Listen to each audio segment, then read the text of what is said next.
Добрый вечер. Мы работаем в прямом эфире абхазского телевидения и продолжаем обсуждать наиболее важные события в стране. Митинги, протесты, пикеты стали неотъемлемой частью нашей жизни. Что это? Возросший уровень гражданской активности и демократии или нечто другое? И что самое важное, как развивать государство в этих условиях? Поговорим об этом сегодня с непосредственными участниками этих процессов и экспертами. Представляю гостей нашей студии. Священнослужитель, глава Священной митрополии Абхазии, архимандрит Дорофей Бар. Добрый вечер. Ахра Авицба, общественный деятель. Виталий Лейба, ветеран Отечественной войны народа Абхазии. Здравствуйте. Натали Смыр, депутат Народного собрания. Добрый вечер. Дауд Хутаба, юрист. Здравствуйте. Добрый вечер, уважаемые гости. Я бы хотела сегодня поговорить о тенденции к протестам. Вообще не только о событиях январских или событиях прошлых, этой недели, а вообще о тенденции, которая сложилась за последние десятилетия. С 2000-х годов мы наблюдаем эту постоянную тенденцию участия в каких-то пикетах, акциях и так далее, протестах. Что это такое? Это рост гражданской активности, демократии или же это отсутствие сильной власти, а может быть проблемы в политической структуре нашей, в самом государстве? Мне бы хотелось мнение ваше в первую очередь об этом каждого услышать. Отец Дорофей, я бы хотела с вас начать. Мне кажется, вначале, наверное, надо сказать о внутриполитической ситуации в Абхазии, которая сложилась, да, чтобы понять в его контексте, что значит митинг, имеют ли право иметь место митинги, протесты и так далее. Ситуация, как мне кажется, безусловно, кризисная. Я думаю, что с этим все согласятся. Однако я бы все-таки не стал драматизировать ситуацию. И мне кажется, что мы очень часто узко смотрим на те вещи, которые происходят у нас здесь, внутри Абхазии. Знаете, так, находясь в каком-то замкнутом кругу, варясь в собственном соку. И, соответственно, мы порой не получаем адекватной оценки. И самое главное, мы не имеем ответов на вопросы, как выйти из этой ситуации. Почему я это говорю? Потому что все-таки глобализация в наше время, да, это существенная и важнейшая вещь. И мы должны понимать, что происходит в мире вообще, какие процессы идут. И должен заметить, что некоторые процессы вообще могут закончиться плачевно вообще для человечества. Это такая большая тема, сейчас я не буду ее развивать. Но в процессе этих событий, которые происходят в мире, я бы хотел отметить политическую составляющую. Да? Приведу банальный пример. В этой студии, где мы с вами находимся, когда у нас проходят те или иные выборы, вы приглашаете кандидатов в президенты, приглашаете кандидатов в депутаты Народного собрания парламента Республики Абхазия. Эти люди, как равные все остальные кандидаты, которые приходят на другие телестудии, в разных странах мира, неважно, богатые, бедные, сильно развитые, демократические, менее развитые, все эти кандидаты приходят для чего? Они сюда не приходят для того, чтобы раскрыть свою политическую фигуру, чтобы мы с вами поняли, какие идеи политические у этого человека, как он собирается, есть ли у него возможность. Они не приходят сюда для того, чтобы показать свою компетентность. Они не приходят сюда для того, чтобы раскрыть свою программу, убедить в том, что они собираются сделать и так далее.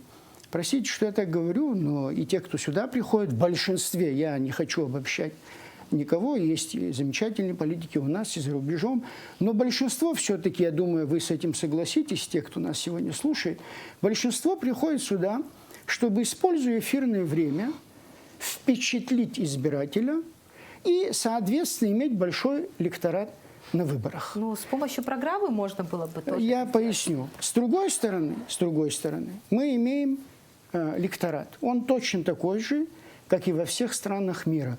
То есть те люди, которые собираются голосовать, когда они встречаются с кандидатом, или сейчас слушают, когда кандидаты здесь выступают. Да, не мы, а когда кандидаты будут выступать.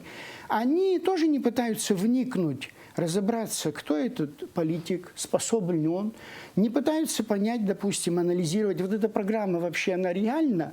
Или это все-таки громкие заявления, которые мы очень часто слышим, что завтра не будет преступности, что завтра мы будем жить в процветающей стране и так далее, и так далее. Вы это хорошо и без меня знаете. И избиратели тоже уже поняли, и они понимают, что во время конкретных выборов они хотят конкретные блага в виде прокладки асфальта, в виде бетонирования дворов, это уже стало притчей во языцах в Абхазии, в виде там, установки какого-то трансформатора. Ну, каждый из нас может десяток различных других примеров привести. Поэтому мне кажется, что главная проблема все-таки в ответственности. В ответственности, с одной стороны, политиков, то есть они должны понимать, куда они идут, и, безусловно, как говорил Джордж Вашингтон, честность – это лучшая политика. И быть честными перед своими избирателями. И с другой стороны, ответственность избирателей, которые должны понять, в конце концов, что конкретно от каждого из нас, я тоже избиратель, и все мы избиратели, от каждого из нас, от его ответственного отношения к своему выбору, насколько он углубился, понял, проанализировал, зависит будущее нашей страны. Отец Дорофеев, вы священнослужитель, но всегда вот свою гражданскую позицию активно выражаете, и к вашим публикациям, к вашим статьям я еще хочу вернуться. Но вот вы считаете, что это проблема ответственности. Но государство не должно диктовать эту ответственность, это рамки этой ответственности. Вы знаете, когда я говорю ответственность, я подразумеваю, значит, развитие человеческой личности. Алексей Гогуа, знаменитый абхазский писатель, в своем знаменитом романе «Асту» сказал такую потрясающую вещь. «Ауипса и хакаризм дорогихотцем». «Ахдыр камлапа псах шахамадзм». Понимаете, мы хотим с помощью каких-то просто лозунгов, призывов что-то изменить, но мы должны понять, что каждый из нас должен конкретно в своей жизни, в своей работе, где бы он ни важно находился, он должен непосредственно менять и развивать себя. Тогда мы будем иметь результат. Иначе это... Я понимаю, внутренний ресурс не у каждого человека есть, но должна быть тоже среда, конечно, которая заставит человека.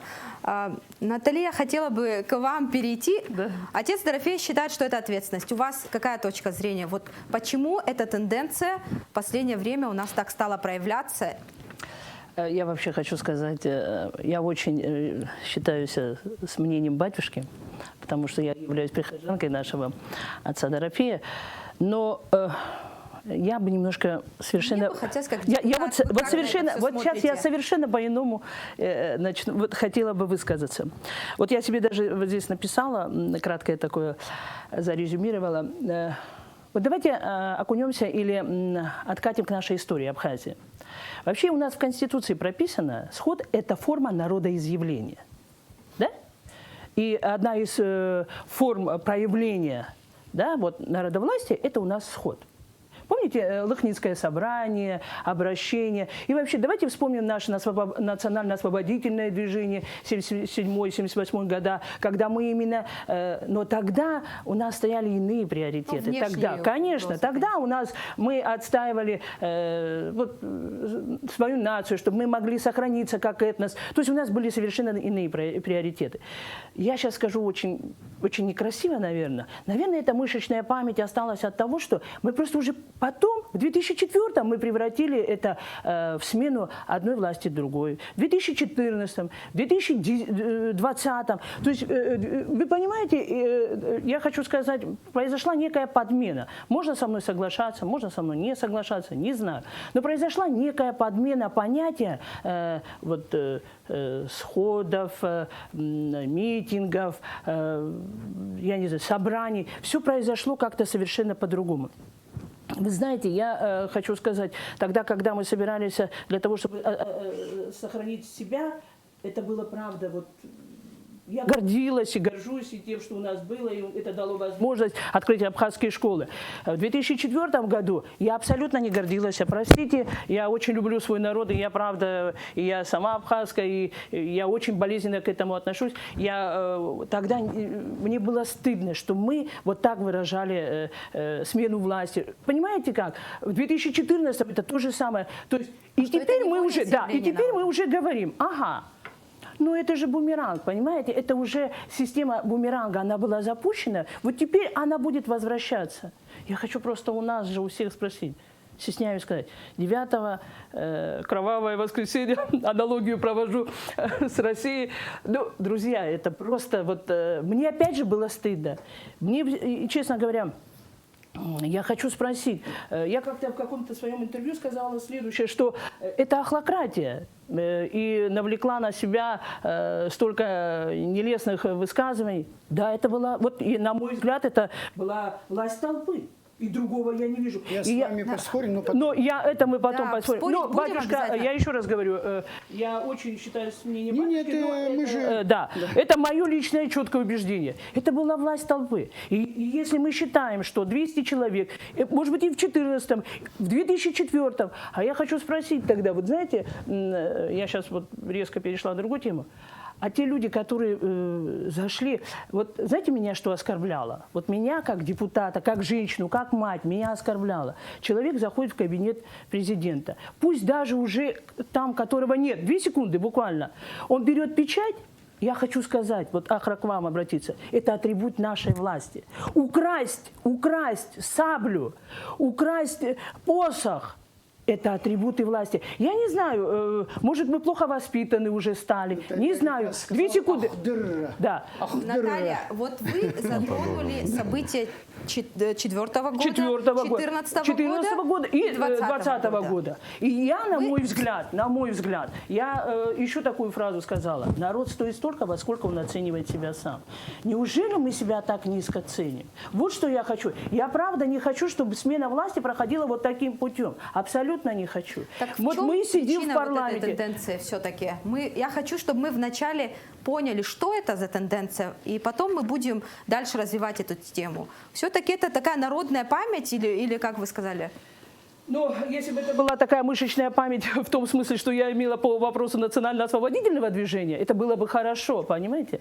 Но тогда, когда мы говорим, когда мы сносим путем несогласия, чтобы был тот или иной руководитель, для меня это не есть проявление народовластия. Я правда считаю, что ни в 2004, ни в 2014, а тем более в 2020 это не было народоизъявлением. Я просто, знаете как, я вот о том, что сказал батюшка, абсолютно с ним согласна, и я вот недавно тоже давая интервью на абхазском телевидении, призывала к мере ответственности. Я призывала к тому, что вот депутаты, вот мы, вот сегодня, да, вот элементарно у нас очень бурно прошла сессия, где мы разговаривали в достаточно повышенных тонах, и я хотела бы сказать следующее.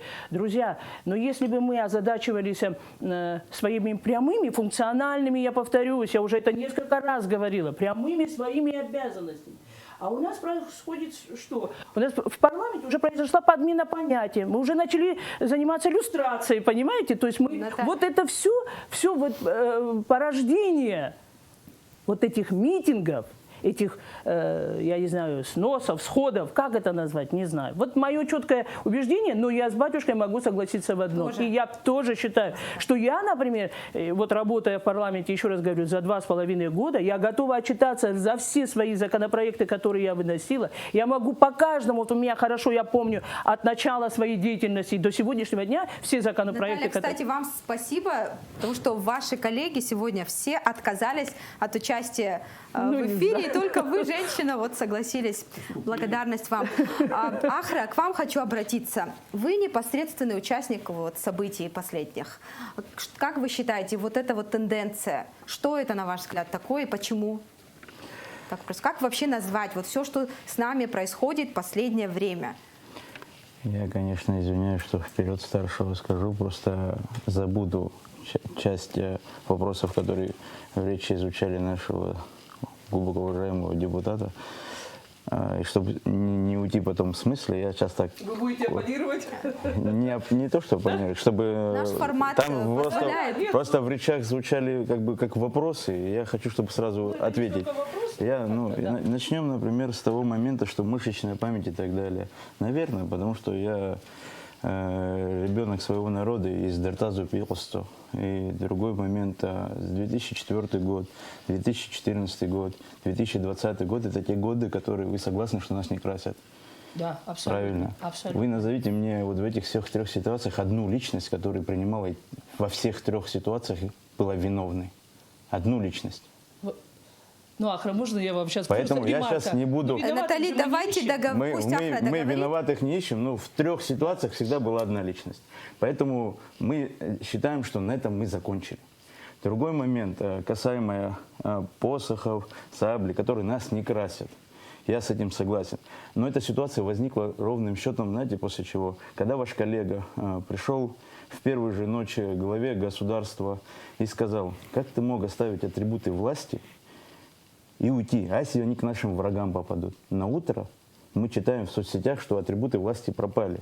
И когда приехали люди, которые хотели выступить посредниками между протестующими и властью, они начали нам вот это говорить. Мы сказали, что сотрудники ГСО, которые там комендантские были, что они все эти вещи собрали и поехали к главе. И после они поехали через час на переговоры с ним, и к вечеру вернулись к нам, и они подтвердили, что они находятся у него. Поэтому муссировать, что кто-то взял и некрасиво, это все красиво, вкусно для масс людей, которые не столкнулись. Я была на 3-м этаже. Я как раз таки в тот момент, когда все это открывалось, я была там. Я хочу вам тогда сказать... могу сказать, где печать у вас? Нет, печать я не взяла. Просто я настолько воспитанный человек, что я не захожу туда, где нет... Вот ровным счетом, я думаю, если вы там были, вы согласитесь, что меня там не было. Но я была, я видела, что происходило. Атрибуты власти находились... Меня просто, честно говоря, ребята, чтобы меня, как женщину, даже там не было... Вот я хочу, простите меня вот близкие люди, которые меня хорошо знали, они меня просто увели, чтобы на меня не подняли руку. Вот даже до этого дошло, мы понимаете? на сотрудников руку не подняли, а сейчас бы подняли бы на вас руку. Я просто видела там очень много пьяных и в очень нехорошем состоянии. Давайте красиво скажем так. Вас не перебили, когда вы говорили. Ну, я прошу прощения, простите. Я, знаете, как не тот человек, кто должен прощать или еще что-то. Я скажу, давайте я выскажусь. Я понимаю, что сейчас та полемика, которая звучит, было много людей выпивших. Спасибо за те оскорбления, которые вы в нашу сторону сейчас говорите, так как ни одного человека выпившего там не было. Выпившие, может, были те, которые нас там ждали, да, сидели, им скучно было, они могли сидеть, выпивать, распивать, потому что у нас время совсем на другое было потрачено. Мы под дождем стояли, и поэтому не надо рассказывать, что там были выпившие. Другая ситуация... Все-таки, да, к тенденции к тенденции я за что хочу сказать. Я хочу сказать, я думаю, за 5 лет, которые были во власти, я думаю, это самое, наверное, большое количество митингов, если вот взять какой-то рейтинг такой сделать нехороший, да, они на первом месте идут. Можно было бы задуматься. Проще говоря, рыба гниет с головы. И, наверное, какие-то проблемы были, которые они в себе не искали. Они пытались другими проблемами. Когда на один митинг приходит, человека отстраняют от своей должности, а потом дают ему должность повыше, народ начинает как-то негодовать. Почему может, он сразу... По власти исключительно, в личностях отдельных. Да, потому Получается что так. причина вся во власти. Власть запустила тот механизм, с которым она потом в итоге и столкнулась. Она получила то, что породила в 2004 году, и сегодня оно к ней вернулось. И говорить там за 2014 год и 2020 год, мы просто для себя поняли, что народ, который вы назвали толпой, это народ, это волеизъявление 200 народа. человек это не народ. А если против них даже больше. 50 не собралось, это и есть народ. Гораздо больше. Я не знаю, какой ваш народ, но мой народ гораздо больше в численности. И поэтому он там был. Мой да? народ, который... Мой народ, да. И поэтому он стоял там. Я почему имею право за народ говорить? Да. Потому что против меня, кроме силовиков, никто не встал. Приведу вам в пример в Турцию, когда было Эрдогана пытались свергнуть. Что случилось? Народ вышел И тех, кто пытался, сами повязали. Против нас народ не вышел, значит, народ был с нами, а не с вами, это точно. Поэтому не надо, прошу, давайте придерживаться тому, что эмоции, они всегда приветствуются, волеизъявление народа всегда приветствуется, но оправдание власти только по сути. Не лишь бы оправдать их, чтобы сделать их пушистыми. Если были пушистыми, столько проблем бы с ними не возникало с 2004 года. Ахра, я вашу точку зрения, думаю, и зрители поняли. Виталий, я бы хотела вас услышать. Вы как думаете, вот эта тенденция, откуда она и почему она вот постоянно, конечно, вот это продолжаются, эти протесты? Ну, во-первых, мне понравилось ваше слово «думаю». Я думаю. И думаю я следующим образом. Ну, кроме того, что я еще думаю, у меня есть еще какой-то опыт и анализ. Вот. Давно уже надумал, давно понял.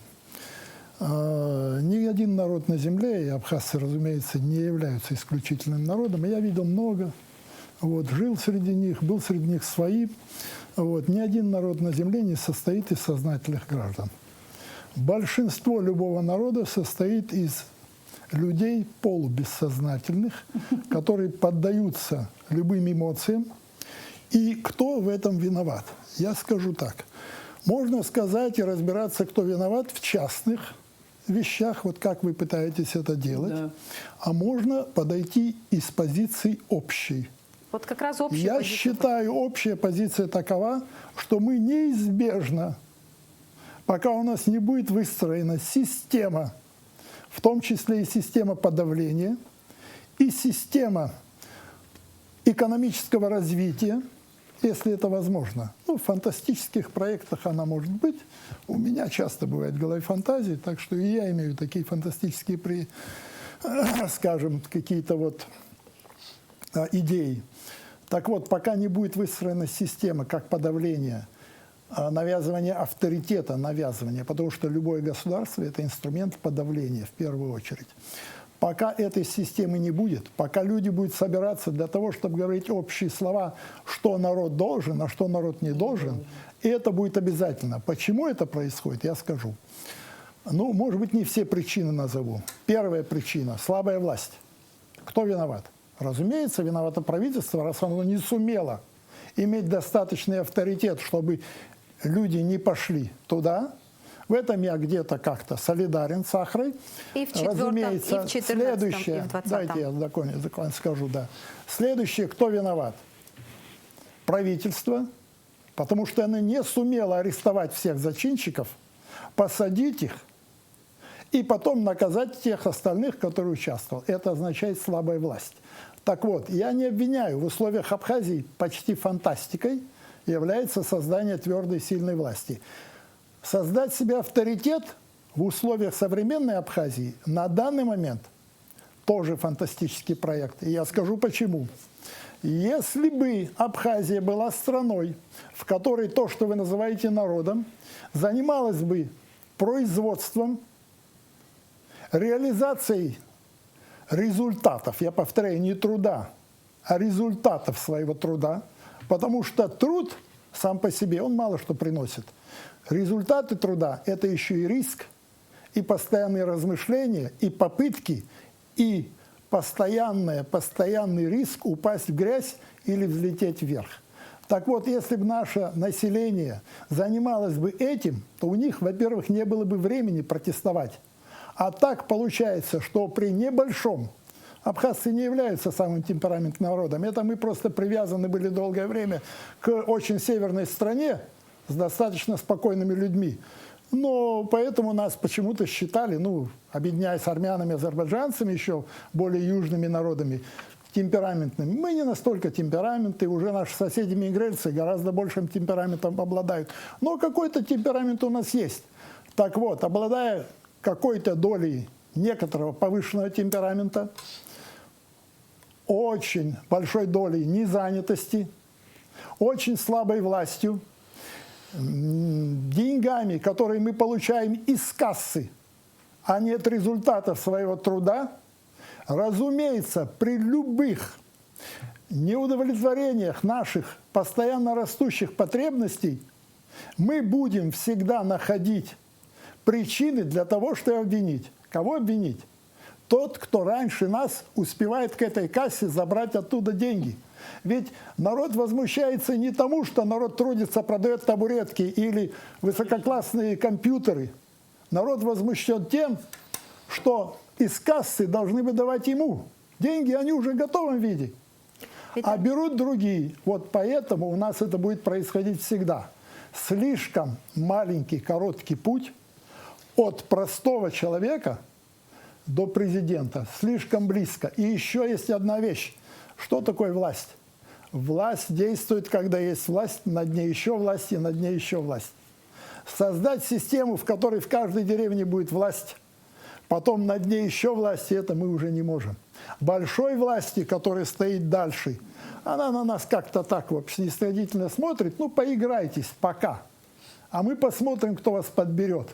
Большой власти мы не подчиняемся, мы же гордый народ. И вот эта система, в которой мы находимся, она уже выработана, она неизбежно будет приводить к тому, что у нас будет всегда турбулентность. Я не в состоянии сейчас оценить, в какой стадии турбулентности мы находимся. В глубоком пике, может быть, или мы можем преодолеть ее, я этого не знаю. Преодолеть, выйти, сохраниться как народ, а одновременно поднять экономику, это все равно, что, как говорят большинство людей, иметь достойные пенсии и увеличить рождаемость. А противоречия в этом вы не находите? В общем, вот очень надо думать и задуматься над вещами, которые не надо влезать внутрь, надо зайти, посмотреть сверху, как это происходит. Мы неизбежно будем в этом находиться. Есть какие-то случайности, чудо. Абхазцам не один раз чудо помогало. Да, логическое построение такое. Мы пропадаем, мы теряемся. Но на самом деле, ну, как Бог смотрит за нами. Пока так. Получается, экономическая база и отсутствие сильной власти. Экономическая база, отсутствие власти твердой и, конечно, незанятость населения. Ну, тоже вопросы экономики, опять же, мы приходим. Это мало. Заставлять людей занимать – нет. Надо, чтобы люди имели интерес. А как этих людей, которые уже привыкли деньги брать из кассы, как их заставить и приучить к тому, что деньги... Я не хочу этих слов говорить, но мы же знаем. Мы будем об этом еще говорить. Вот. Дауд, поэтому это неизбежно. А разбираться, я сказал, можно разбираться в частностях и обвинить власть, можно разбираться. Если вы спросите меня, за я или против, я был против любого смещения власти. Против того, когда смещали Александра Золотинского и Чанкваба, против, но уже так сложилось. Вот. И, конечно, доля вины всегда из тех, против кого это произошло.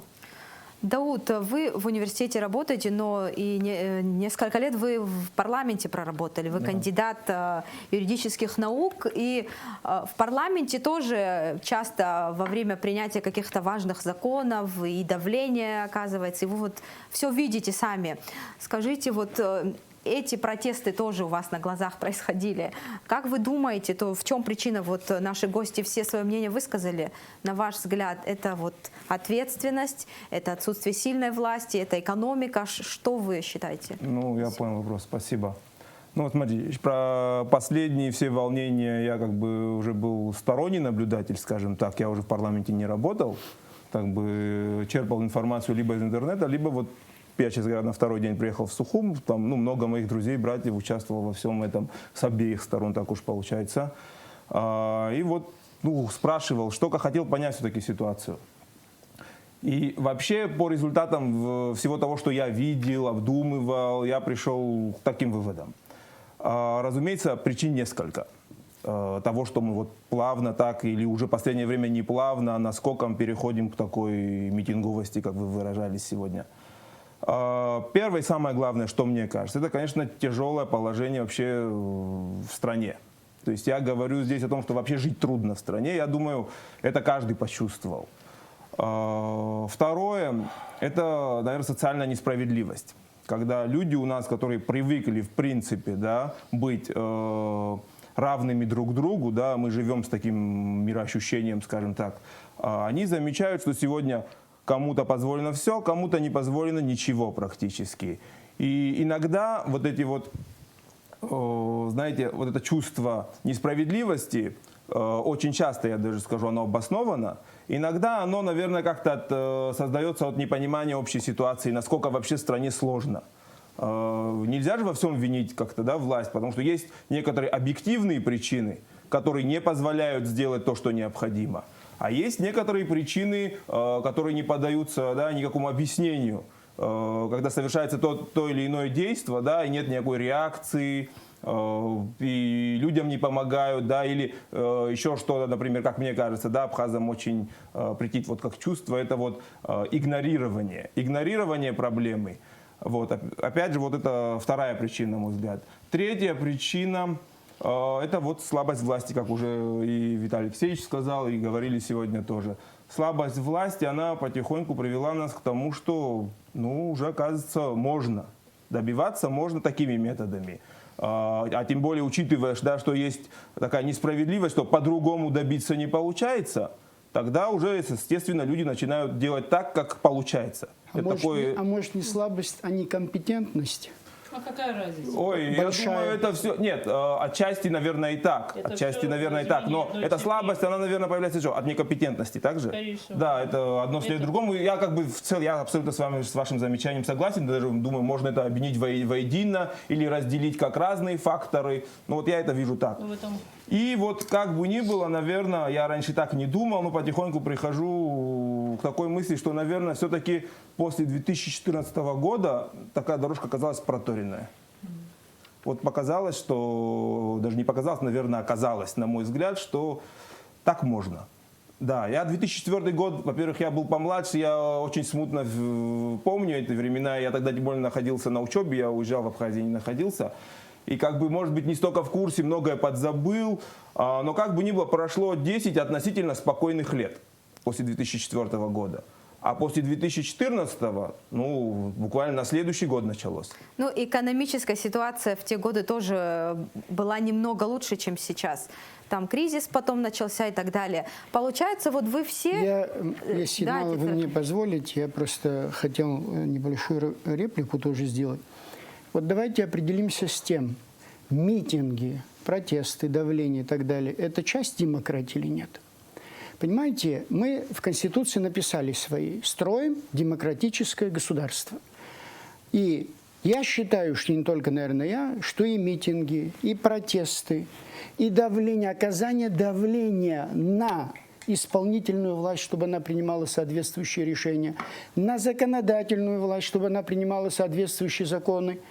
Это является частью демократии. Вы меня простите, здесь есть и люди, которые и в Европе видели и так далее. Я тоже жил 8 лет в Европе и видел, что такое протест в самых развитых европейских демократических государствах. Если вы этот протест, который идет месяц и половина города, значит, просто горит, сравните с тем, что здесь, да, с тем, что здесь происходило, значит, как мы сейчас модно говорим, в корпусе правительственных зданий, это совершенно ничего. Но если мы говорим о демократическом государстве, мне кажется, что демократия по букве закона, она подразумевает только одно. Гражданин может влиять на выборы, на изменение ситуации и так далее, только держа в руках бюллетень и находясь около, значит, урн для избирателей. Но вот это положение демократии может работать, если работают и остальные положения демократии. Например, баланс между властями, значит, между исполнительной и законодательной. У нас этот баланс есть, его нету. Все президенты перед выборами, и Александр Ангваб, и Рауль Хаджинба, все президенты здесь говорили, нам обещали, у меня целые статьи с выдержками их цитат, обещали политическую реформу, перераспределение власти. Дальше. У нас есть независимая судебная власть. За все новейшую историю мы хоть один раз сделали, значит, это что означает? Я к чему подвожу? Если мы посмотрим на историю демократии, начиная с городов, государств и новейшей истории, всегда на пути демократического строя стояла тирания. Существует и такое понятие. Что значит это тирания? Узурпация власти одним человеком. Когда вот здесь у вас в студии, я говорил и с этого начал, приходит кандидат в президенты, в данном случае экс-президент Хаджинба, и говорит о том, что я приду, я сделаю реформу государства. Значит, перераспределим власть. Потом мы слышим, через несколько месяцев после этого, мы слышим, что, знаете, мы пришли к власти и поняли, что этого делать нельзя. В этом случае демократия работает следующим образом, чтобы не было протестов. Президент, поняв такую ситуацию, со своей командой уходит, назначает новые выборы и объясняет своим избирателям, что я так думал, пока не был у власти, а потом пришел к власти и понял, что это нельзя, теперь вы должны одобрить. Понимаете, кандидат, когда обещает что-то здесь своему народу, неважно, здесь или на любой другой встрече, программ я уже не говорю, их никто не пишет, но когда кто-то обещает, мы с вами голосуем не за человека, не просто за президента, а за все те идеи, предложения, которые он озвучивает. А если он приходит потом и делает то, что он не озвучивал, или он здесь не говорил правду, врал, почему? Потому что ему нужны были голоса. Вот в чем вся Если причина. президент не делает так, как надо, как вы говорите, что мы должны народ сделать? Я отвечу вам. Я поэтому сказал, вот что демократия не должно знать насилие. Но если человек узурпирует власть, вы что, мне хотите сказать, что народ должен его 5 или 10 лет терпеть, потому что формально в Конституции так написано? Вы это хотите сказать? И если он за 10 лет уничтожит государство, мы будем ждать, потому что формально в Конституции написано. Наталья, Поэтому вы давайте согласны говорить с тем, о что букве говорит отец и духе Дорофей? закона демократии. Есть буква демократии, да? Значит, а есть... А если президент сам не хочет уходить, вот как вы предлагаете? Что значит он не хочет уходить? Вы знаете, Ну вот вы говорите о том, что он должен понять, что он не может сделать то, что он обещал, Да. и он должен принять решение и сам себя сложить Да, полномочия. да. Ну не происходит это так. Что дальше? Тогда вы сами ответили на свой вопрос. Как? Вот вы сами ответили на свой вопрос. Вы спросили, почему происходит столько протестов. Поверьте мне, я считаю, что все эти события 2004, 2014, 2020 года, да, там разные причины, разные мотивы, это можно долго спорить. Но все это государственные перевороты. Понимаете? Давайте называть вещи своими именами. То есть демократия это не подразумевает. Но с другой стороны, надо понимать, что когда ты узурпируешь власть, когда у тебя нет судебной системы для того, чтобы сделать импичмент президенту или снять этого, у нас нет никаких рычагов, мы президенту дали все полномочия. Конституция – это не священное писание, которое нельзя исправлять или дополнять. Понимаете, Конституция принималась в определенных условиях, были совершенно другие условия. Мы 10 раз уже Отец говорили. Дорофея вас поняла, но может быть такая ситуация сложится, какая-то часть общества посчитает, вот Да. что президент, может быть, не все общество так думает. Но вероятность такого, мы уже говорим о Я будущем. вам отвечу. Вот я видел несколько парламентов европейских Только коротко, стран. отец Дорофей, хочу, чтобы все подключились к разговору. Несколько парламентов европейских стран, в которых сидят нацисты. Настоящие нацисты. Почему? Потому что какая-то часть общества за них проголосовала. Слушайте, ну если мы приняли демократический принцип, это не означает, что 99% должны... Мы же не написали в Конституции, что президент выигрывает, если у него 99,1. Мы написали 51. Ахра, Прошу прощения, спасибо, что- отец Дорофей. Позвольте мне буквально, я тоже ремарку. Я, честно говоря, не соглашусь с отцом Дорофеем. Вот в какой части? Конечно, да, демократия подразумевает народовластие, но вы понимаете, вот то, что сейчас говорит батюшка, вы говорили, европейские страны. Понимаете, уровень жизни Франции. Вот, опять же, одним из атрибутов... не лучше, чем у нас. Ну, подождите, ну, батюшка, сейчас... Ну, тогда вообще... Ну, вы знаете, сейчас вы мне напомнили одного моего Там друга. люди умирают от налога. Батюшка, Вот вам скажут, сколько налогов один мой платят. друг мне говорит, Да. вы знаете, вот какое налогообложение в Голландии. Ну, друзья, ну, если мы будем жить так, как живут там в Голландии, в Нидерландах и Франции, да, конечно, мы по-другому Наталья, будем подходить. мы чуть-чуть от темы Да. ушли. Нет, Мы батюшка поняли, сейчас... Нет, я хочу сказать, когда мы сравниваем демократию европейских государств и сравниваем демократию Абхазии, это, прошу прощения, два диаметральных вообще Одно и понятия. то же, Нет, Наташа. Демократия абсолютно. Нет, одна. отец Батюшка. Дорофей больше говорит о том, что если президент узурпирует власть, Я если сейчас об люди этом, я сейчас хочу недовольны, плавно то... перейти к этому вопросу. Я совершенно, вот в этой части, я согласна с батюшкой. Конечно, когда Наталья мы... Викторовна, простите меня, Фазиль Искандер, наш соотечественник, сказал такую потрясающую вещь. Власть – это такой стол, из которого никто добровольно не встает. Вот, вот, батюшка, очень красиво, батюшка. вы Отец сказали. Дорофей считает, что можно, Вот можно. Вы именно, что вот думаете? именно это с нами и происходит. И с этого стола, из-за этого стола. Так вы согласны, получается, конечно, в этой с части отцом я с ним согласна. Потому что вот я зачем далеко ходить? Я вспоминаю, правда, я не давала обещаний, когда шла в парламент. Единственное, что я всегда говорила, я говорила о том, что я готова работать, если вот какие-то у меня есть знания и опыт, я готова привнести. То есть я никогда не даю обещаний, которых я не могу сделать. Я единственное, что могла отвечать за себя, что я умею работать и готова работать. Ну, по крайней мере, я стараюсь это делать в парламенте. Ну, правда? Жители села Пакош, И я с ними согласилась. Нет, они предложили вам демократический путь решения. Они Императивное хотят, право. они хотят, Императивное если право. депутат их не выполняет, свои обязанности, чтобы они могли его отозвать. Батюшка, вот примите. можно я У доскажу? нас получается батюшка? диалог отца Дорофея и Извиняюсь. Позвольте мне Виталий. досказать. Буквально я доскажу. Простите. Наталья, Потому коротко, что потому что говорят я хочу императивное право, и я с этим согласна. Это тогда я просто сказала в интервью, что это будет то, что будет подстегивать депутата работать. Примите. Понимаете? Работать, именно заниматься своими прямыми обязанностями. По вопросу распределения реформы, политической реформы. Батюшка, совершенно точно, когда мы идем к власти, когда мы пытаемся идти куда-то во власть, мы обещаем и бьем себя в грудь, что вот мы такие единственные, незаменимые, и других, и лучше нас никого нет. Я с этим тоже соглашусь. Но когда мы приходим и садимся, когда привстаем, мы привстаем со своим стулом, чтобы его не потерять. Наталья, Вот что с я нами очень происходит. извиняюсь, но я Пожалуйста. хочу передать слово Я Виталию. хочу сказать, ну Виталий, мне кажется, вы не согласны вот с диалогом, который у нас тут завязался. Почти ни с чем не согласен. Во-первых, я совершенно не понимаю, почему считать демократию панацеей, почему считать, что демократия всегда во все времена и в любых обстоятельствах лучшая форма правления. Это во-первых. Абхазия находится в состоянии, когда нужен какой-то антикризисный комитет или узурпация власти для того, чтобы вывести. Потом, может быть, этого человека, который узурпирует власть, может быть, его повесят, может, его убьют, как уже убили ни одного диктатора. Но он умрет с облегчением в душе, что он что-то успел сделать для своего народа.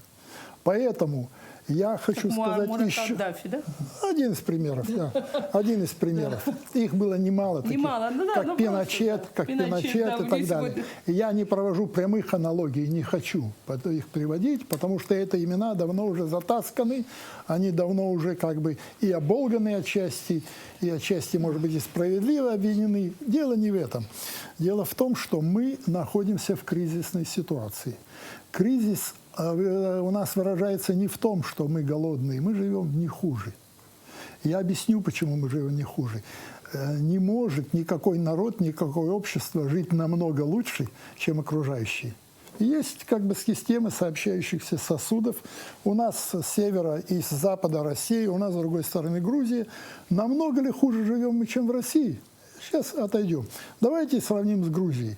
Я из того, что знаю, очень со многими беседую, все говорят, в Грузии народ живет очень бедно. Очень. Кроме того, что он живет бедно, он и живет очень тяжело. Но вы можете представить, до чего уже дошло, что простые грузины едут и сельскохозяйственные работы делают в Турции. Да турецкие крестьяне сами готовы работать за копейки. Так вот, для того, чтобы оценить, хорошо мы живем или плохо, надо оценивать не только бедно или богато, надо оценивать, насколько тяжело. Вот вы затронули Францию. Я прожил во Франции, ну, скажем так, в Париже, да, я прожил 10 лет в общей сложности. Я могу сказать сразу же, можно, может быть, поместить абхазов во Францию, но дело в том, что они не смогут там работать по одной простой причине. Не все. Некоторые приспособятся, а некоторые нет. Любое развитое и богатое государство у людей берет несколько больше, чем им дает. А у нас берут больше, чем дают. Что-то очень сомнительно. Я этого не вижу. Так вот, не только богатством, а еще и легкостью жизни определяется. А абхазы живут не тяжело. Поэтому у нас кризис в другом. У нас кризис исчезновения нашего этноса, кризис государственности и огромный, это мои собственные наблюдения, ну, сейчас здесь не стоит, огромный кризис морали. Так вот, если у нас будут переданы полномочия парламенту, мы так и будем скатываться вниз. Абсолютно. Если узурпатору то может быть плохо, а может быть хорошо. Я с вами У согласна. нас еще есть какой-то шанс с тираном и узурпатором, нам еще может повезти. А с народовластием и с парламентом никогда. Никогда. Мы находимся в такой ситуации, как человек, который почти поднялся на вершину горы. Получается, вы за республику в таком виде, в котором она сейчас есть, но с сильным президентом. Я за то, чтобы нам повезло, потому что если нам не повезет, ничего не будет. Знаете, есть Удачи, такое, да. а вы, друзья, как не садитесь, все музыканты не годитесь. Мы, Вот то, что мы видим, это постоянно и везде. Ну, вот Мы это сегодня о мое законах мнение. вот начали говорить. Статья 17 Конституции, как вы говорили, отец Дорофея, она гласит, каждый имеет право на объединение, на проведение мирных шествий и так далее. Это право закреплено там. Но есть еще закон о порядке проведения массовых мероприятий, где установлена вот процедура, как эти мероприятия должны проводиться. Кто-нибудь может сказать, вот этот закон хоть раз использовался? Однажды, да, какое-то мероприятие было. А по-моему, я хочу сказать, вот как раз-таки в правлении Рауля Дюмковича оппозиция проводила митинг, и она оповестила, было, по-моему, когда собирались у драмтеатра, да, было все с точки зрения закона соблюдено было все. Нала, Это было, наверное, однажды. Пожалуйста. Коротко. Ахра, я хотела бы вас услышать. Вот как вы считаете, этот закон есть? Мы же приняли, у нас нет этот важный закон, этот менее важный. Все законы в стране, они важны. Да, но мы не делали митинга. Если вы заметили, по кадрам у нас не было ни микрофонов, ни флагов, ни требований. Мы просто пришли, хотели увидеть человека, задать вопрос, и нас спровоцировала как раз его сторона. Поэтому, если бы мы, может, планировали митинг или еще что-то, наверное, мы бы подали бы заявку, и наши намерения, что там обсуждать, и кто будет спикерами говорить, мы бы это все прописали и предоставили бы. Мы не планировали это делать митингом. Но так как мы для себя потом понимали, я в пример еще тогда привел, что я простой человек, который идет сегодня и наступил в яму и стукнулся коленкой. Да?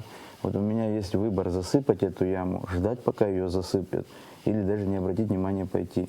Вот я стукнулся, и я решил эту ямку засыпать, потому что я проанализировал, что, оказывается, главы-то у нас и нету, и суд это подтвердил. Поэтому...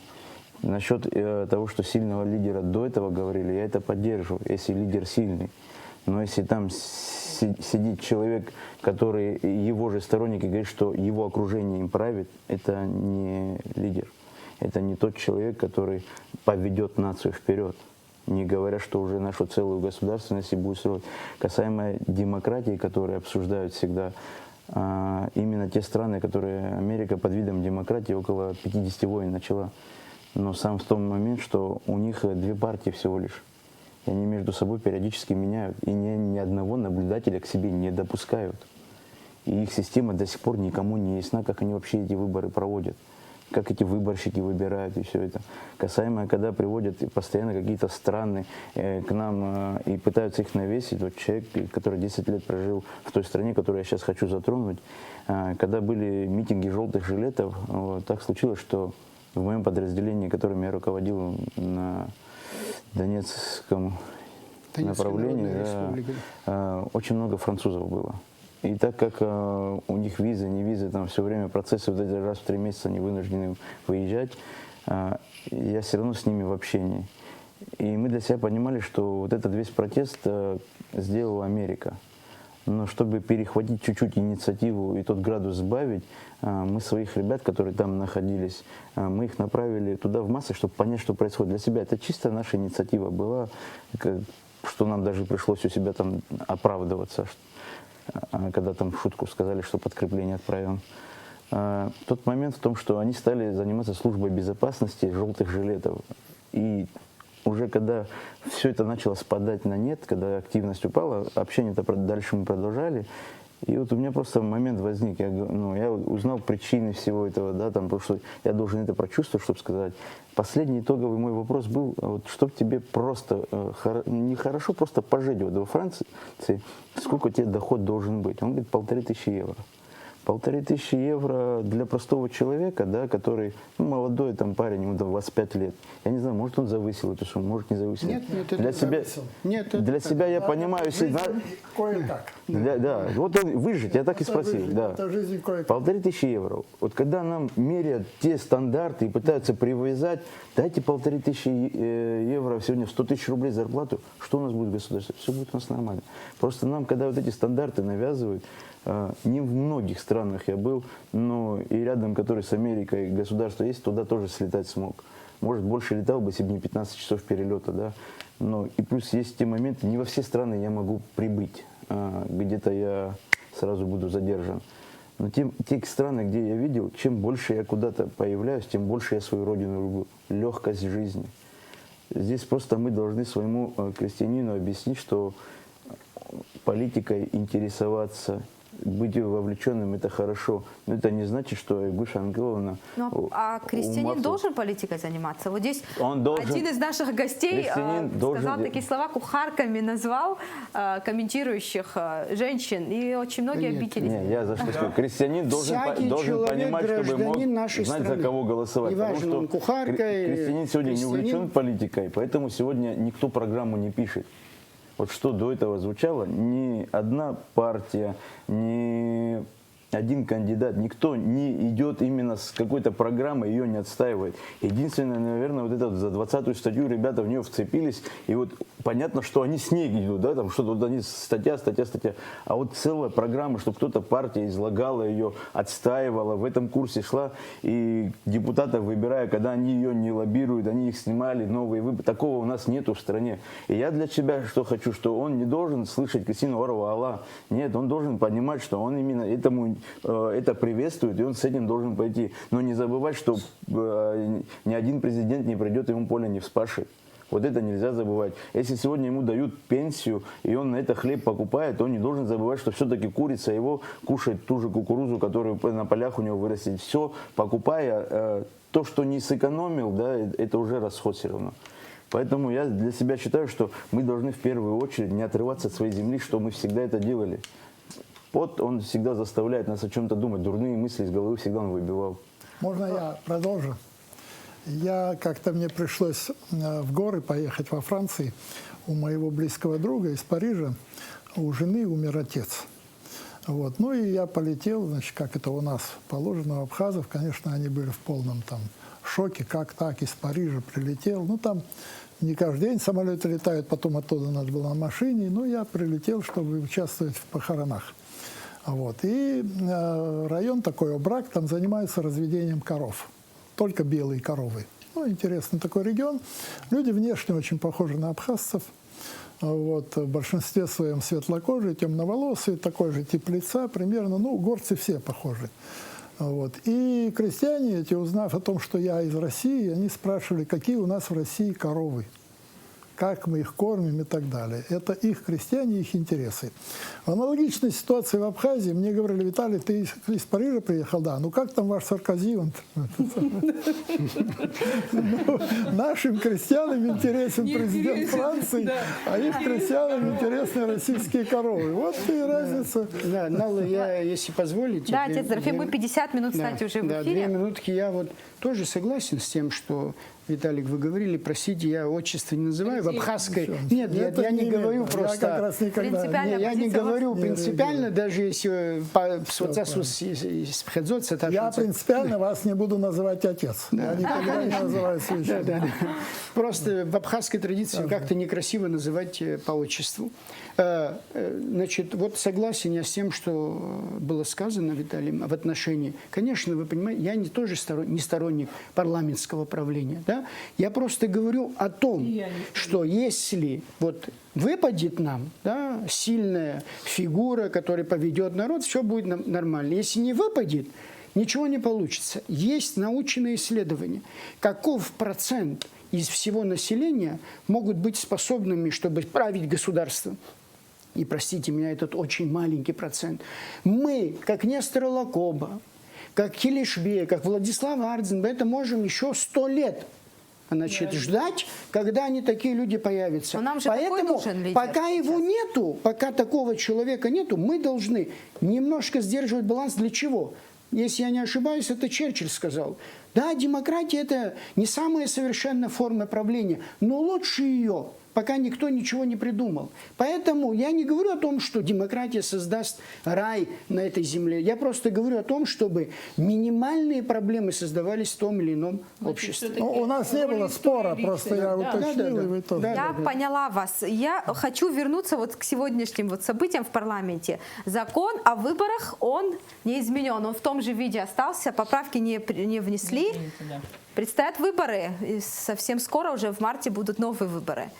И как теперь вот с нашей такой тенденцией... Я просто буду кратко и выскажу свое мнение. Я считаю, что правила игры по ходу игры не меняются, потому что сейчас выборы в течение 2 месяцев, и это было бы неправильно изменить все эти, вносить изменения в закон. Это на мой взгляд.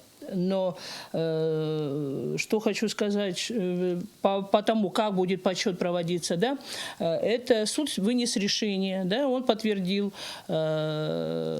вернее, он сперва вынес, суд первой инстанции вынес одно решение. Ну, я сейчас немножко опять так отвлекусь, под давлением власти. Под давлением власти было принято сперва одно, потом под давлением, хотите, на мой взгляд, толпы, но Ахра считает народа, я не знаю, какая там часть народа была. знаете, как, хочу сказать, было принято иное решение? Я просто Ахра скажу. Ахра, 2 секунды. Это мой народ. И я стараюсь. Нет, это мой народ. Нет, именно у меня... Хочу сказать, как принималось... Вот как Ахра, я хочу сказать, когда было голосование по вопросу отставки президента, я проголосовала против. Скажу так.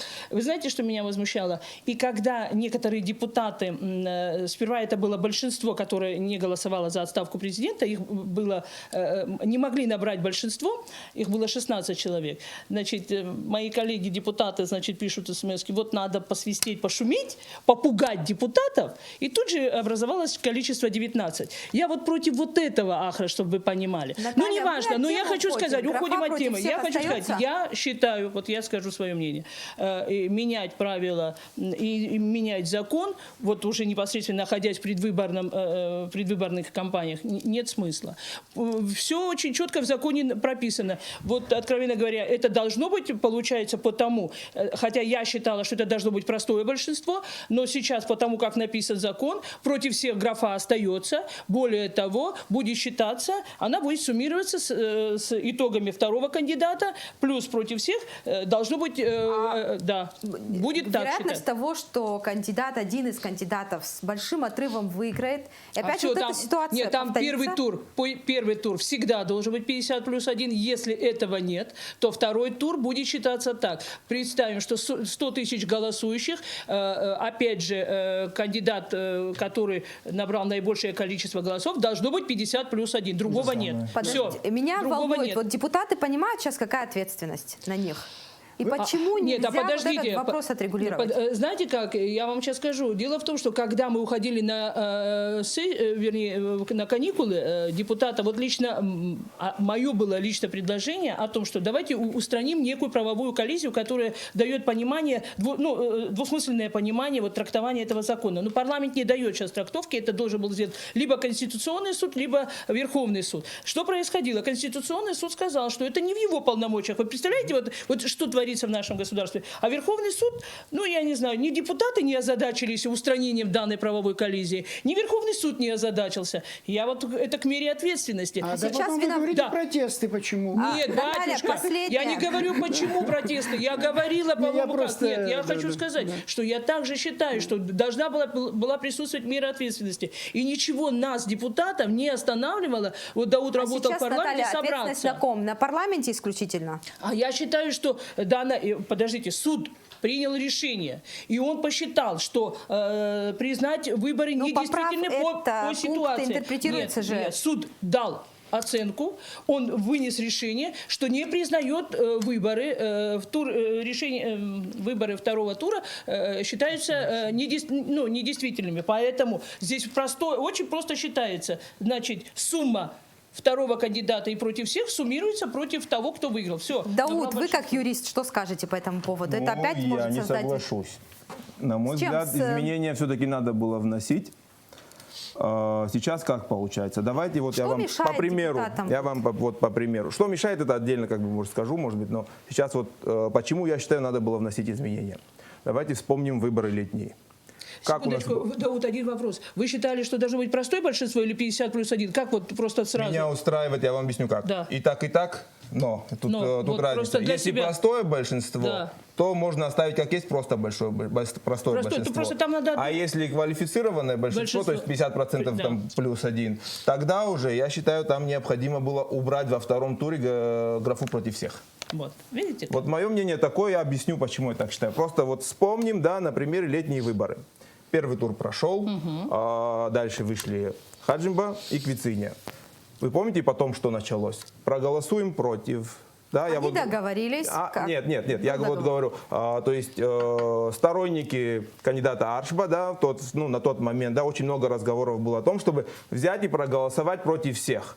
Естественно, 25%, около 20% ведь он имел, то есть плюс и те, кто еще проголосует против всех. То есть получалось бы, что выборы не состоялись Не бы. состоятся. То есть, и поэтому мне так кажется, что это надо было изменить. Вот, Дауд, я просто добавлю, мы попадем в ситуацию, вот ту, о которой сейчас говорит Дауд, выборную карусель. И когда перед уходом на каникулы, вот лично я, как депутат, я говорила, ну давайте соберемся, мы правда попадем в такую ситуацию, при которой выборы не закончатся. Наш народ ни в чем не виноват, чтобы он постоянно пребывал в выборах. И я также, вот я правда считаю, что должно быть только, как говорит сейчас Дауд. Правильно, мы не должны так считать. Либо мы должны были прописать очень четко и понятно простое большинство, все, выборы состоялись. Но в данном конкретном случае получается... Если позволите, Да. Ну вот я хочу сказать, я согласна с Даутом. Например, я исхожу сейчас из других принципов, не из юридических, из того, что вы говорили, вы это лучше меня знаете, и я не могу не спорить с вами об этом. Я о другом говорю. Я, например, считаю, что мне, например, не нужен президент в этой стране, который не набрал хотя бы 51. Но если за него проголосовало 10 тысяч людей, что он должен править нашей страной, нет, не считаю. И более того, учтите, что в предшествующих выборах 40% не пришло вообще на голосование. 40%. То есть, а сейчас, что ждет нас, мы еще не знаем, каков процент вообще не придут на голосование. Отец Дорофей, вот вы уже протестные настроения в ваших словах уже чувствуете. Нет, я не констатирую. Да, кончите. Ну, во-первых, мне кажется, почему большое количество не пришло, на самом деле, потому что это было лето. Сейчас, мне кажется, все в основном дома. Ну, я по крайней мере, так считаю. Конечно, здесь нельзя говорить о всех 40%, да, но у нас по Гагарскому району огромное количество людей работают летом, да, они вот ездить там обратно в Ачимчиру, в Тхварчал, да, это на самом деле тяжело. Вот это как бы мое мнение. Но почему, вот я как бы просто дополню еще, почему я считаю, что вот это изменение, оно было необходимо. Потому что оно позволяет выбывшим в первом туре диктовать свои условия. А так быть не должно. Правильно, они тоже часть нашего общества. Почему не должны диктовать? Правильно. Но они используют нечестные методы, скажем так. Нет, это другой вопрос. Это другой вопрос. Да, но нам зачем нужен закон? Для того, чтобы вот эти нечестные методы мы смогли отсечь. Нечестные те, кто прошли во второй тур, тоже используют. Это другой вопрос. Ахра, вы думаете, вот мы опять, я извиняюсь, можно, Ахра, как вы думаете, опять мы не получим вот ту же ситуацию? Вот, я как воспринимаю то, что здесь и звучало, что депутаты не хотели, потому что теплят или зависят от экс-президента, они не хотели тогда какие-то... Ахра, я хотела, секунду, чтобы вы воздержались от таких комментариев. Я попрошу, но когда вы говорите... Ахра, по крайней мере, я не позволила себе... Почему тогда, когда дверь дергать начали, они обратное приняли? Они с народом оказались в этот момент? Ахра, вы сейчас оскорбляете депутатов. Вы говорите о том, что... Вы только что говорили, что депутатам нельзя давать власть, значит, это не оскорбление. А мои слова я не говорила, нельзя давать. прошу, не из моих передергивайте, уст не перекручивайте то, что звучало сказано это. мною. Да. Наталья, давайте дадим Да, я возможность Ахре просила бы не высказаться. У вас будет оскорблять, еще пожалуйста, время. да. Не пытайтесь, пожалуйста, вывернуть слова. Я не выворачиваю абсолютно. Я свое потому что мнение вы сказали. высказываю, я на это волен. Я одно скажу, что для себя я понимаю так, что депутаты это сделали намеренно, чтобы, понимая, что экс-президент все сделал на выборах, чтобы стать вновь президентом, да, но не дошел, да, до финишной черты. И сегодня они к этому не готовы были. Поэтому они для себя оставляют возможность использовать эту коалицию, которая есть.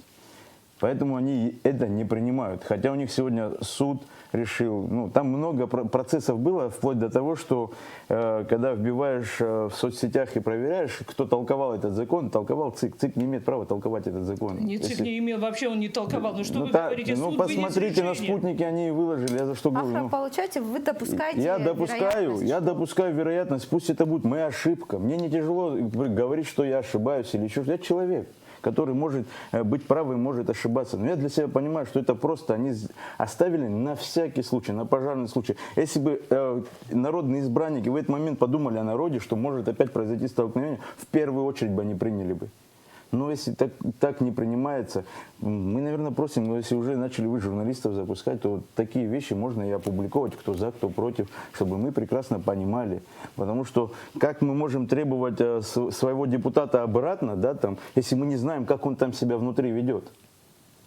Если журналисты приходят на первую часть, потом им говорят, выйдите. Не знаю. Все эфиры парламента, они всегда освещаются в прессе. Кто голосует именно за этот закон? Кто против был? У них есть право голосовать тайно тоже. То есть нет же... У депутатов. Я говорю, здесь касаемо Открытость народа. голосования Нет, это- имеется в виду, нет, открытость подожди. голосования. Я вообще Виталий, вы сказала, давайте добавить мы открыто хотели? проголосуем поднятием руки. Абсолютно. Вы за Я, это например, говорите? сегодня это предложила. Абсолютно. Наталья, Мы Виталий вас не хотел что-то сомневаемся, но добавить. коллеги ваши что-то Виталий, мы вас иначе слушаем. делали. Я вообще никогда свое мнение всегда очень открыто могу говорить. Виталий, вы добавить хотели к словам Натальи? Не за что. Я только хотел задать вопрос. Вот этот пункт, который мы обсуждаем, там как-то... 19 статья. 19 Повторные статья выборы. повторные Повторные выборы, выборы, и да. там против всех, да, вот Права, какая-то права игра, против всех. которая может быть Ну, она не использована там прописана, но как как бы... манипуляции, да. Это вообще возникло в голове у абхазских юристов. Да, да, вы есть знаете, сами придумали? Да, вот я сейчас вообще Тогда у парадоксальные нас, буду вещи да, говорить. такие успехи, Нет, в вы общем-то, что если, понимали? если мы способны Это так аналог изощренно российского что-то законодательства. придумать, Нет, да? не аналог. Подсказывают Это интересно. режиссеры. Нет, там не аналог. В подсказывает? российском законодательстве Российское повторные законодательство. выборы, статья 77, там четко 91-го гласит. года. Да, вполне. Это да, Убрали против всех. это да. Убрать. Это Они, да. Нала, вы знаете, Это правда. Убрали. Да. Так И, я вот Виталий, говорю, что вы значит, не хотели сами сказать? придумали, я вам да? хочу сказать, Нет, что я вопрос изменение в выборное законодательство, в частности по выбору президента, было внесено нашим составом, одним из наших коллег, где говорилось о том, что достаточно, понимаете, когда вот прошли выборы в парламент, по-моему, да, и вот эти настроения нигилистические, вот такое отрицание, мы не хотим, да, как бы остались люди, которые не могли выразить, ну, свою точку зрения, вот просто против всех. Совершенно демократический Да, против подход. всех. И эту норму депутаты просто по требованию, откровенно говоря, наших избирателей, была эта норма внесена. Но когда вносили эту норму, вы знаете... Вот по требованию, вы опять эти слова, вот, по требованию Да. Это какой-то нормально. части. Да, это нормально. очень... Нет, Это это было нормально. по требованию, да, определенной части людей, которые требовали, говорят, мы не хотим голосовать ни за того, ни за другого, у нас есть право голосовать против всех. Вот. Всё понятно. Внесли эту графу, но там получилось, что, понимаете, стыдно говорить, наверное, но, наверное, надо. Но не доработали, понимаете, как говорится, не досмотрели. И я вот еще раз возвращаюсь, когда мы уходили на каникулы, 10 раз прям говорили, ну давайте соберемся, ну давайте устраним эти коллизии, ну давайте. Но вот хочу, Ахра, вот к тому, что вы сейчас говорите, определенная часть наших депутатов, которые сейчас вот как бы ратуют за какие-то изменения, а вот она и не пришла, понимаете? То есть я сейчас не буду называть, кто это депутат, это неправильно, это неэтично. Определенная часть депутатов да, или но наши это эфир. понимаете, как я хочу сказать? Я вот сейчас все время, в последнее время так часто и так много повторяюсь и говорю. Если бы мы озадачились бы вот своей работой, просто своей работой, сегодня мы бы не стояли бы, и у нас бы не было бы ни переворота, и ничего бы у нас этого не было. Более того, вот сейчас... Нет, Наталья, ну, это вы у нас с вами признаете разное. вину парламента и депутатов? Я, Так получается? честно, вот я могу сказать, вот я, по крайней мере, могу за себя сказать, я свою вину в этом ощущаю. Потому что я считаю, что мы должны были это сделать. И мы должны были, никакой отпуск нам не нужен был. И мы не вина в должны том, были что сидеть. вы опять же оставили эту графу, и Да, дальше мы с да. этим должны вступить в Ну, вот... вы знаете, почему мы оставили эту графу? Мы оставили эту графу, потому что суд дал уже определение. Потому что он вынес по данному факту решение. А это решение, если суд выносит, значит, он признает действие данной статьи вот именно в таком чтении, вот в таком контексте. Поэтому в этом ничего страшного. Маленькая ремарочка. Мне кажется, что вот сохранение этого закона в том виде, как он существует. Там, Да. Вы сказали, что из 90-х вам подсказали, но это как раз те времена. Мне все-таки кажется, что, как вы называете, как хотите называть, чехарда или этот цикл бесконечных выборов, ну, может быть, за счет всего этого, как сказал Виталик здесь, мы, наконец, найдем кого-то, кто сможет править этой страной. Может, за счет этого у нас что-то хотя бы получится. Может быть, наконец, какие-то молодые политики и люди, которые никак не могут нигде пробиться. Наши ресурсы. Да. Потому Не что думаю. экономика страдает, социальная политика, мы же это все оставили. Ничего, несколько километров асфальта выложат, забетонируют, трансформатор поставят. Батюшка, я не считаю, что наш народ должен постоянно пребывать в выборах. Понимаете, мы же должны когда-то, совершенно я с вами, Виталий Алексеевич, согласна, ну, должны работать начать. Слушайте, мы должны вообще Бельгия, созидать. Наталья, Бельгия развитая страна, она постоянно выбирать президента, я не понимаю. Если Наталья Ахра добавить хотел. Я Ахра, хочу просто добавить ситуацию, что когда депутаты голосовали предложить президенту уйти в отставку, уже ж против проголосовали. Да, я против этого. Вот именно когда он был кандидатом, он предлагал ежемесячно проводить президентские выборы, потому что, говорит, очень много изменений в селе и так производится, поэтому мы его услышали. Ну, это в форме шутки. такие Но расходы для шутка была услышана, поэтому чему вы буквально почему поняли, сегодня да, вы мы так ратуете поняли. в обратную сторону, мне непонятно.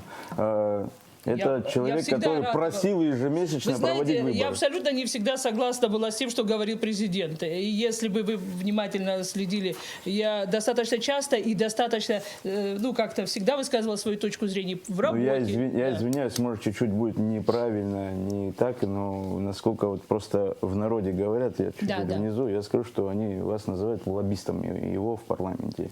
И меня лично. Ну да, именно. Вот я за что говорю. Да, ну очень хорошо. Я за Ну, что и просто, вы знаете, знаете, да, ну, какая ситуация. нормально, Вы всё сами хорошо. прекрасно знаете, что мы друг друга знаем только в соцсети, Ах, так, вы знаете, я дистанционно. хочу просто в данном случае сказать, что, по крайней мере, Натали, да, она открыто говорит о Я своих знаю, позициях. да, А я здесь, открыто мы разговариваю. не слышали имена, правда, депутатов, которые хотя бы сюда прийти, Очень много высказать имен, свою почти позицию. весь список, за да, или Я депутатского вам скажу корпуса. так, здесь звучало как, вы единственный депутат, который согласились, поэтому остальных имена зачем обсуждать? Нет, я и говорю.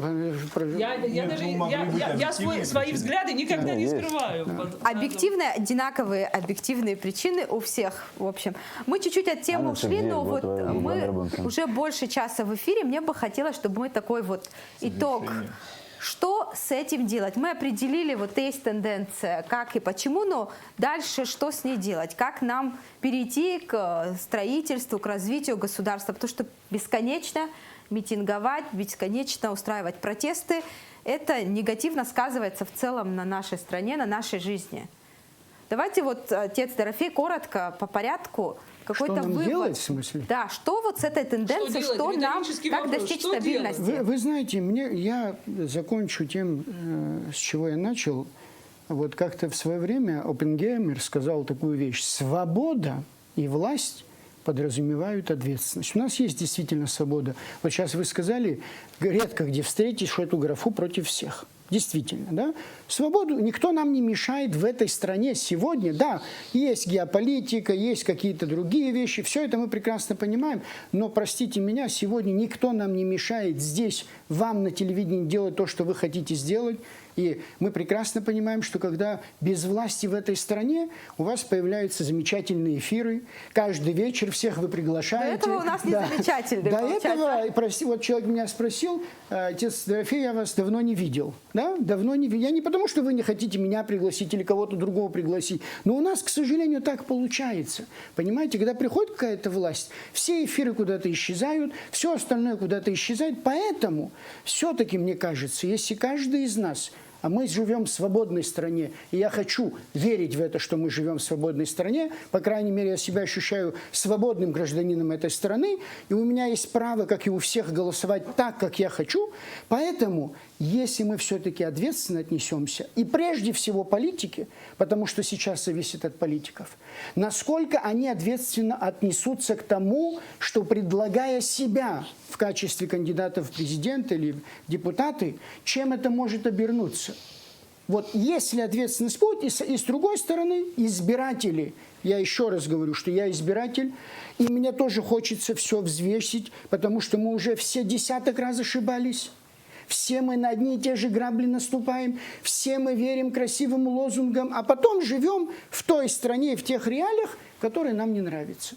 Вот единственный путь, который я вижу. Если вот это будет, и плюс к этому, безусловно, компетентность, а тут, извините меня, нам не обойтись без реформы образования.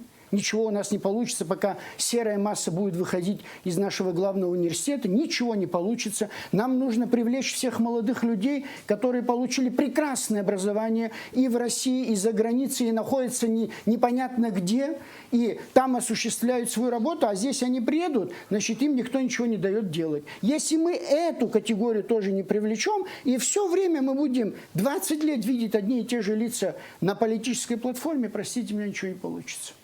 Ахра, вы каким видите вот этот выход? Знаете, как все те политические силы, просто граждане, мы видим простой выход, что мы все хотим одинаково, просто хорошо, спокойно жить, идти одной цели. Но для себя я понимаю, что эту цель мы перед собой не ставим. Потому что до войны у всех цель была сохраниться, получить независимость. Мы эту цель достигли. Дальше мы перед собой цель не поставили. Говоря о демографии, говоря о языке, мы просто об этом говорим. Мы ее как цель не ставим. Потому что для себя я помню, что с рассказов, когда там я с отцом или с матерью, откуда этого знаешь, откуда того знаешь. Мы в школе вместе учились. Я для себя понимал, что мы выходцы с одного села, там, они там с города, как там так.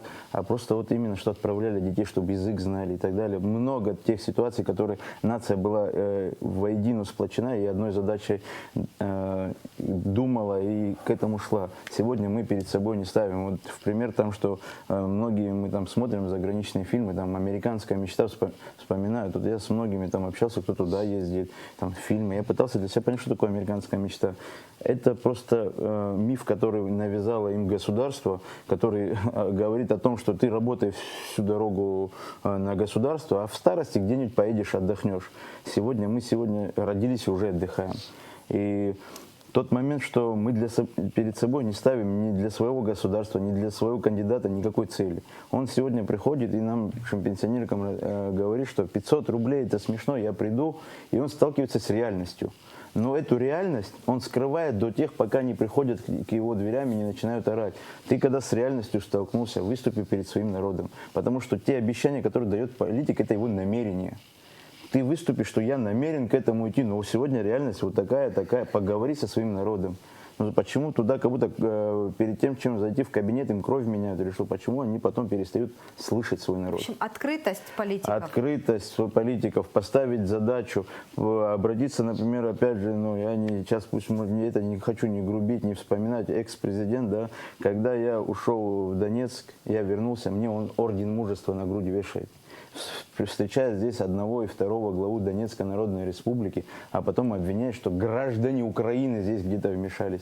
Так ты их, как граждан Донецкой Народной Республики, всех встречал, принимал, мне за это орден вручал, а сегодня мы тебе стали какими-то чуждыми и так далее. Чтобы к этому не прибегали, чтобы мы перед собой, перед всеми были честны, перед своим народом в первую очередь. Поэтому я к общему приду к тому, что все хотят, чтобы в Абхазии было хорошо, чтобы в Абхазии был мир. Но почему-то к этому мы согласованно никто не идем. Мы опять пытаемся где-то в своей группе скомкаться и кому-то какие-то противовесы выдвигать. Когда в прошлые выборы у нас такое количество кандидатов было, и там пытались какие-то лагеря там попросить, я сказал, я вхожу в Политсовет Единой Абхазии, Единая Абхазия свое мнение высказала, поэтому я не буду, даже если кто-то где-то вы мне симпатизируете, не пойду. Но единственное, я говорю, я до вас не понимаю, вот вас столько человек, вы не задаетесь вопросом, почему?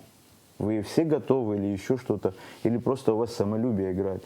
Я говорю, за круглый стол сядьте, скажите, вот столько нашей независимости, вот за это время независимости у нас эффективным министром экономики был вот этот. Не смотрите, в чем он в лагере.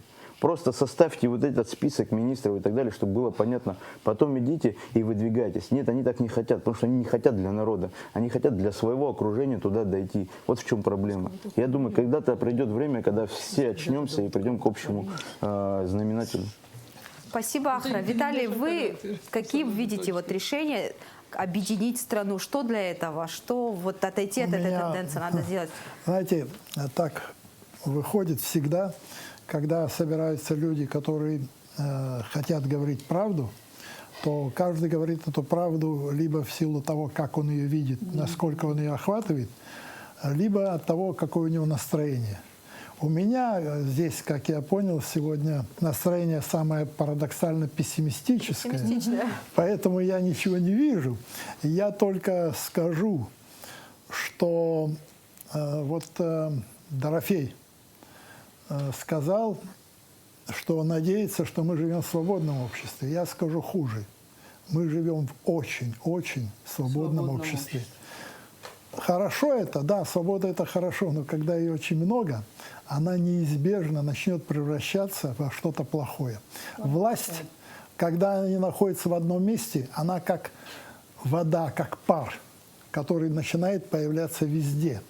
При такой огромной свободе, при таком, скажем, проценте населения, которое занимается непроизводительным трудом, неизбежно отсутствие власти приведет к возникновению властей на местах мафиозного типа, то, что мы называем, и клановой борьбе.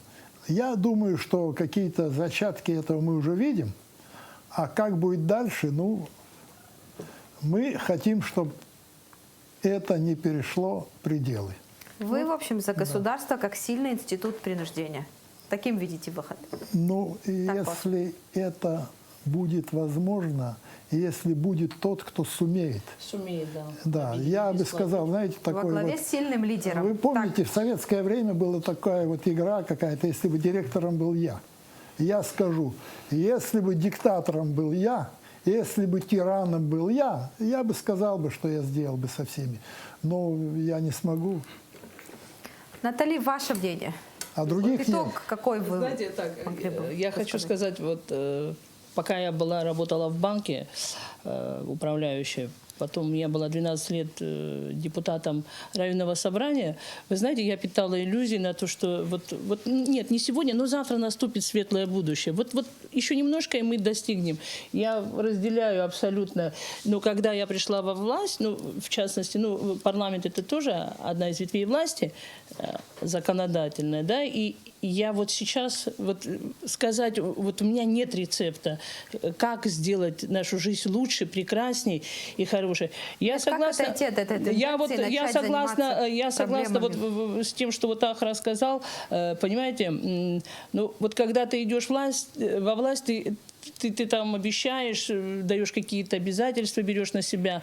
А вот сейчас, работая с бюджетом, я вам точно могу сказать, с таким бюджетом, который у нас, невозможно построить прекрасное светлое будущее. Абсолютно. Я не знаю, как это сделать. У меня точно нет рецепта. Мы стараемся, но я правда считаю, абсолютно я тоже считаю в том, что нам нужен некий, знаете как, может быть, нанятый менеджер, может, узурпатор, да как диктатор, да как хотите назовите, кто бы ни был. Но знаете, вот история, вот личность в истории, она всегда когда-то играла свою роль. Не знаю, может быть, это нужно. Вот я категорически против, говорят, вот если будет разделение власти, ну, политическая реформа на парламент, ну что вы, ни в коем случае. Я вот, например, не хотела бы брать на себя ответственность. Верите вы мне? Я правда не хочу брать на себя ответственность, потому что это будущее, это перспективы. Я не знаю, мне очень как-то, вот, откровенно говоря, страшно. Но я хотела бы, чтобы все-таки, я считаю, что абхазский народ, наш народ, он мудрый народ. И правда, Господь нам благосклонно к нам относится. Я не знаю, мы имеем такое счастье, Господь нам дал свое собственное государство. Мы правда это имеем. Мы вот такое маленькое, но у нас свое собственное государство. И мне бы хотелось, чтобы оно осталось вот именно таким, каким есть. Но в лучшем, конечно, проявлении. Наталья, Ну, я не знаю. Правильно вас поняла, значит, лидер нам нужен. Сильный лидер. Ну, я бы, знаете как, ну да, конечно, наверное, я не знаю. Вот если честно сказать, знаете, у меня нет... Это как найти клад в земле. Да, нужно, это очень, нужно. да, нужно, ну где его взять, да. Да вот вы Хотим. тоже так считаете, что лидер вот Найдем. поможет вот эту ситуацию Вряд изменить? ли. Знаете как, я первоначально ремарочку, так, если можно. Я согласен, что, возможно, не надо сегодня передавать всю власть парламенту. То есть это такая идея, которая, она как минимум требует очень детального осмысления, да, и насколько мы готовы. Но я все же скажу другое в защиту парламента, поскольку я там поработал некоторое время и некоторые мысли имею. Я считаю, что парламент на сегодняшний день это такая политическая сила, если можно так сказать, да, где наиболее легко и легче всего даже, я так скажу, найти справедливость в нашей стране. Я так считаю, ей-богу, потому что я много раз видел, как люди приходили в парламент, да, которые не могли достучаться никуда. А в парламенте огромное, не огромное, а 35 депутатов, соответственно, да, каждый из них, по сути, человек, так, чуть грубо, может, приземленный, то есть он, это как бы не президент, да, который облечен серьезной властью, как бы, насколько это возможно в рамках Абхазии. А все депутаты, они общаются с народом постоянно, то есть, да, это простые люди, соседи наши, друзья наши. Решают их проблемы. То есть, да, они помогают людям. Депутат же законотворчеством Президента должен тоже не заниматься. президентом рождается, он простым человеком. Поэтому, да, вы имеете полномочия, 35 человек таких мы Все получим. верно, но... нет, тут я как бы с этим не соглашусь, потому что 35 раздать такие полномочия все равно не получится. Они не смогут быть закрытыми от общества, как сегодня, в какой-то степени закрыт президент. Но это ладно, это ремарочка. Да. А что я хочу сказать по поводу, как нам уйти от этого, у меня, естественно, рецептов нету, но мысли у меня как бы, две основные мысли, это, во-первых, как бы это ни было, я не знаю, сегодня может быть, как бы ни звучало, все-таки власть должна быть сильнее, правоохранительные органы должны быть сильнее. Позволять за любое какое-то событие, митинговать, естественно, всем можно. Другое дело, что нарушать или не нарушать законодательство. То есть защищать власть должны правоохранительные органы. На мой взгляд, 9 января, допустим, этого не было, у этого тоже есть и обоснованные причины тоже, почему не защитили. Это то есть первое. Власть должна быть сильнее, она должна уметь себя защитить. И второе, как мне кажется, я несколько дней назад разговаривал с братом своим, и он мне привел в пример какого-то западного лидера. Он говорит, представляешь, он раз в неделю, говорит, обращается к народу, говорит, у него там в форме радиоэфира, по-моему, я не помню точно. То есть он объясняет, что он сделал на этой неделе. Это делал Рузвельт. Вполне возможно, да. Он объяснял, что он сделал, почему он сделал. То есть он рассказывал народу о том, чем он занимается. Мне кажется, это как-то ослабляет эту нервозность, что ли, в стране. Обратная связь тоже должна быть. Одно дело то, что он говорит, и то, что он считает. Да, но если человек, нам всегда приятнее, если человек нам объясняет, даже если мы с ним не согласны, чем если он нас игнорирует. Я думаю, это любому человеку приятно. И тем более каждую неделю, если большое количество людей будет сидеть и слушать эфир, или смотреть эфир, президент станет каким-то родным. Я так считаю, реально. Мне кажется, он станет каким-то своим человеком, что чуть ли не каждый день мы заглядываем, ему в душу, к нему домой, о том, как он жил эту неделю, что он сделал. И как-то, мне кажется, негатив, он будет сходить на нет. Я не говорю, что это решит проблемы. Помимо этого надо жить хорошо, то есть, да, надо предпринимать действия. Ну, просто говорить сегодня, надо, чтобы мы жили хорошо, чтобы, да, каждый крестьянин почувствовал заботу. Это все легко, но это осуществить тяжело. Но первый Да. все-таки лидер. Как я поняла, вот вы все Можно я Это добавлю? сделает что нам лидер. нужен сильный лидер. Разрешите, я Ну, как и добавлю? всем. Вот по поводу Даута, то, что он сказал, я, конечно, согласен. Естественно, парламент – это больше средств народа, чем правительство, президент, и, разумеется, да. Но есть одна очень серьезная вещь, и опять парадоксальная. Вот Ахра упомянул американскую мечту. Дело в том, что если народ будет выбирать президента, и он каждый раз будет некомпетентный, то народ все-таки еще будет продолжать верить в то, что однажды он выберет. А вот если он выберет 5 раз парламент, и каждый раз будет все стоять на месте, то народ поймет, что ничего уже сделать нельзя.